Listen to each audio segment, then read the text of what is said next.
Where on earth do I begin when it comes to this satanic, screwed up world?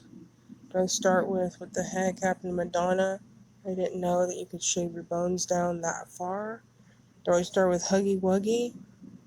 Do I start with my Christian Brothers Crusade to Save Me is Getting Scary, making Christians look bad once again?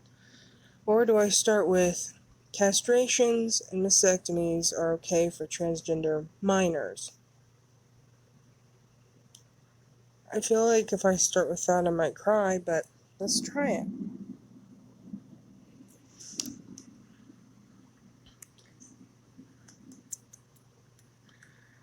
Oh, of course. I mean, listen, we already know Biden is a you-know-what-a-file, and if you doubt that, bats can see better than you can, that's all I can say.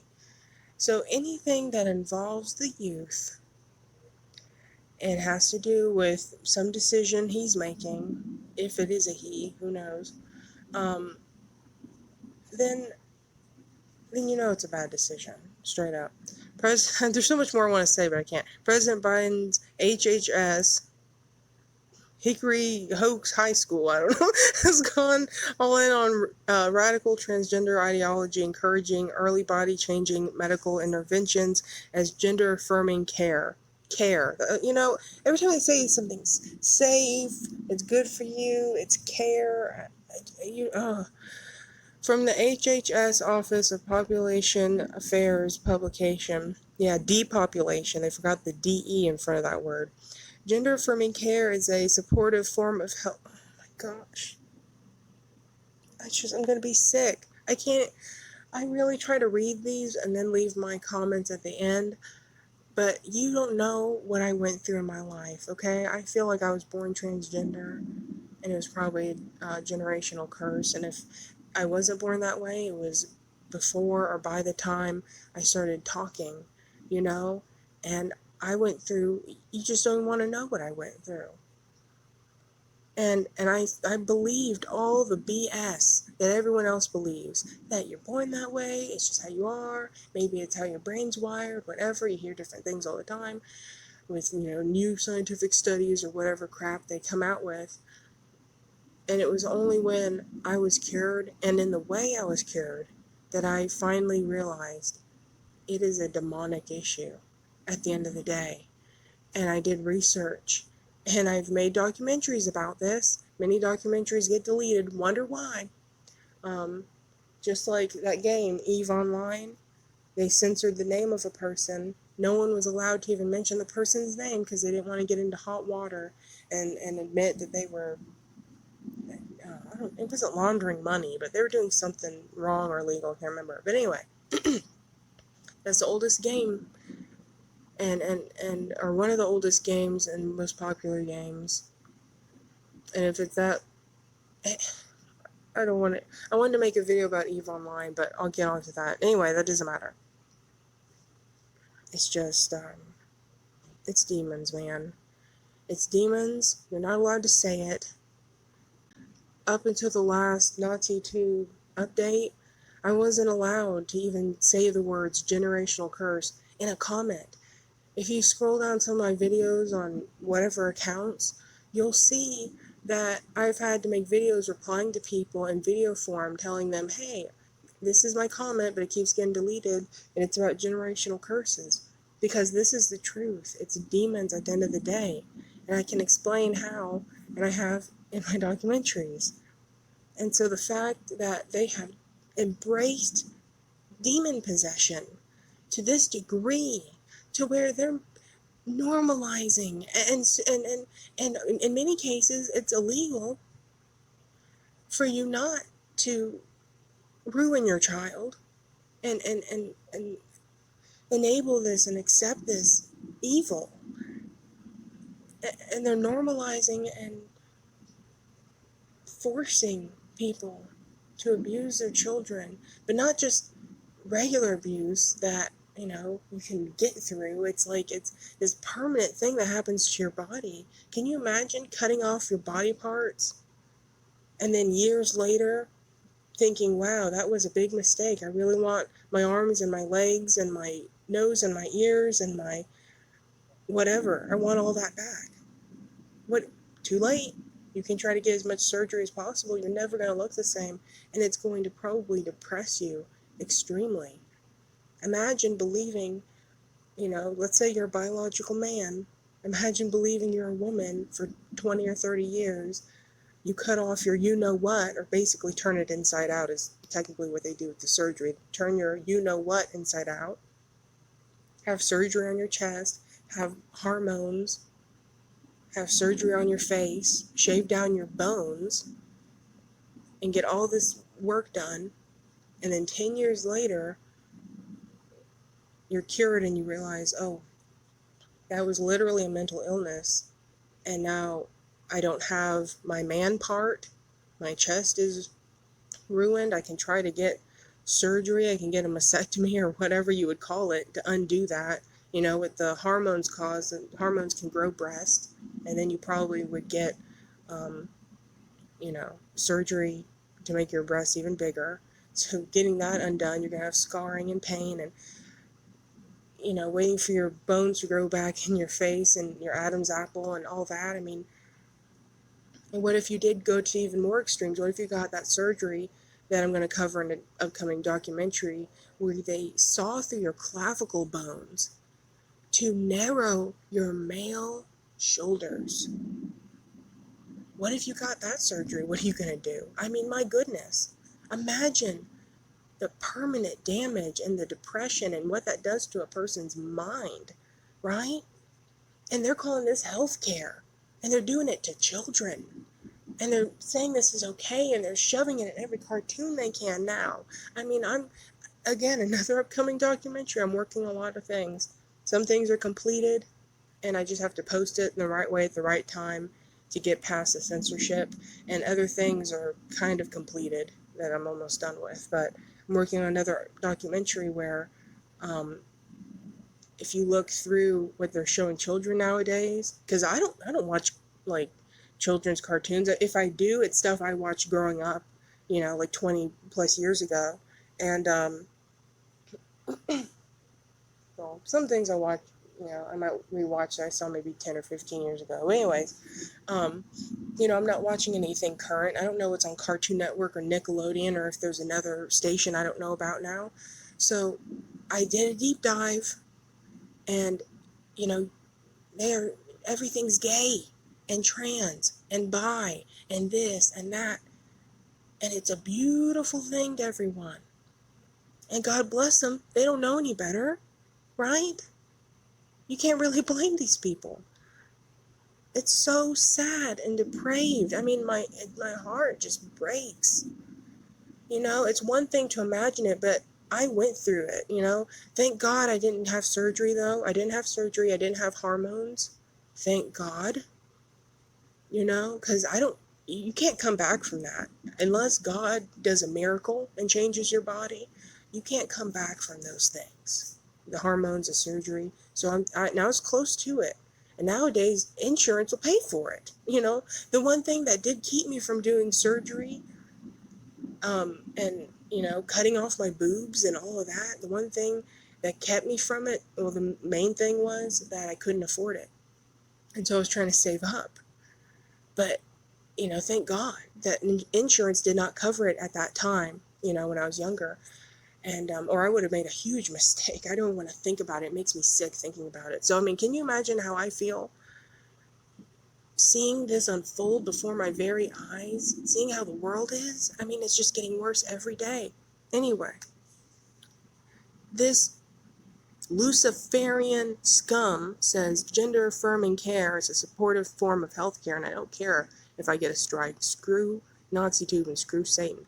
It consists of an array of services that may include medical, surgical, mental health, and non-medical services for transgender and non-binary people.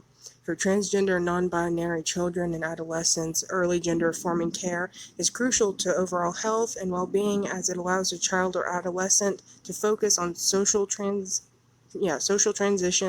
and can increase their confidence while navigating the healthcare system. Yeah, until they realize that they made the biggest mistake of their life, then what are you going to do? They don't care about that. They don't talk about that. They act like that doesn't happen. But more and more people every day are talking about detransitioning. I'm sure if you looked it up on YouTube now, there'd be censorship and controlled opposition.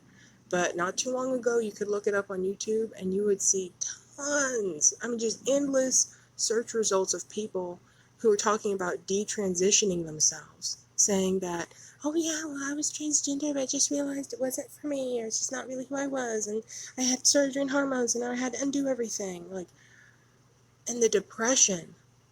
You know, the suicide rate is already high enough for these people, and that's what they love to talk about, right? They always talk about, well, if you don't accept and normalize, you know, gays and bisexuals and transgenders and whatever, then they'll kill themselves or they'll attempt to kill themselves. But guess what? If you indulge in this delusion, in this mental illness caused by spiritual warfare via demons, then guess what?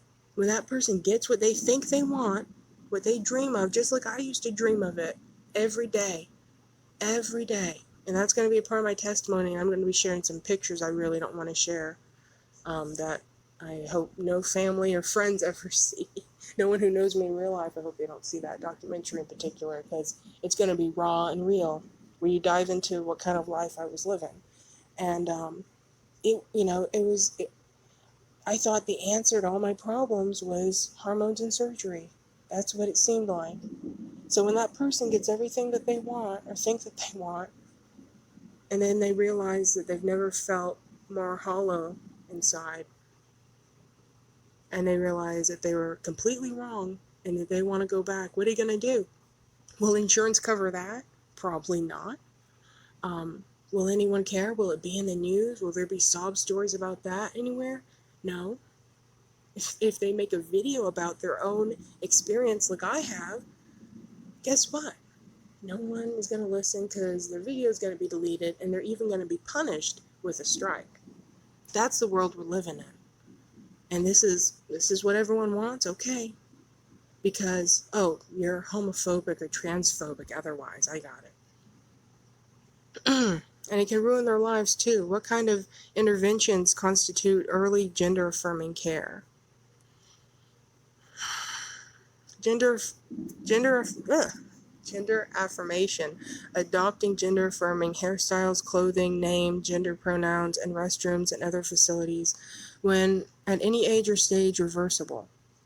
Puberty blockers, using certain types of hormones to pause pubertal development when during puberty, reversible. Hormone therapy, I kind of disagree with the blockers. Anyway, hormone therapy, just sorry if I sound bad, I'm really congested right now. Hormone therapy, testosterone hormones for those who were assigned female at birth, estrogen hormone for those who are biological female, estrogen hormones for those who were assigned male at birth, when early adolescence onward, partially reversible. No, it's not. Gender-affirming surgeries, top surgery to create male-typical chest shape or enhance breast, bottom surgery, surgery on genitals or reproductive organs, facial feminization or other procedures, when typically used in adulthood or case by case in adolescence, and it's not reversible. I mean, how many stupid decisions have you made when you were, I don't know, between the ages of 3 and 10, or even 10 and 16? I didn't really consider myself an adult till I was like 21, and even then I was like hardly an adult.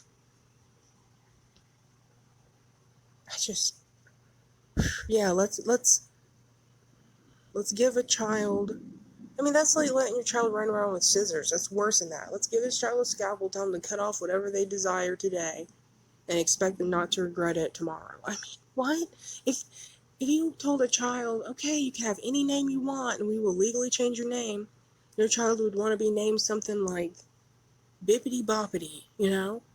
And then by the time they're 16, they're like, Mom, why the heck did you let me change my name to Bippity Boppity when I was 5 years old? I regret that so much. That's so stupid. You're a terrible parent, right? I remember seeing this video. I'll try to find it, maybe put it in here. I remember seeing a video online where um where it was like, I don't know if it was Vice or I don't know.